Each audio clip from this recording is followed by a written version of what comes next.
என்னங்க, எனக்கு புடவை எடுத்து கொடுங்களே. எடுத்து தரேன்மா. ஆனா வைக்க கபோர்டுல இடம் இருக்காமா? ஆமா, அப்படியே நீங்க மாசத்துக்கு 10 புடவை எடுத்து குடுக்குறீங்க, கபோர்டுல இடம் இல்லாம போறதுக்கு. அடியே, ஏற்கனவே 50 புடவைக்கு மேல அந்த கபோர்டுல இருக்கு. அன்னைக்கு என்னோட ஒரே ஒரு சட்டை உன் கபோர்டுல வைக்க சொன்னேன். இடம் இல்லன்னு சொல்லி ஓரமா வச்சிட்டியேடி. ஆமா, அதுல இருக்கிறது எல்லாம் புது புடவை. உங்க பழைய சட்டைய வைக்க வேண்டாம்னு அப்படி சொன்னேன். அதுல இருக்கிறது எல்லாம் புது புடவைதானே?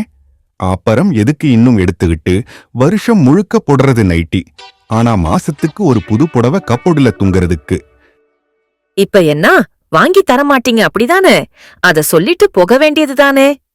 அப்படி சொன்னாதான் சண்டை போடுவியே. என்ன சொன்னீங்க? ஒண்ணும் இல்லம்மா. பிப்ரவரி 30 அன்னைக்கு 2 புடவையா எடுத்து தரேன்மா. அப்படியா? என் சமத்து புருஷன் உம்மா.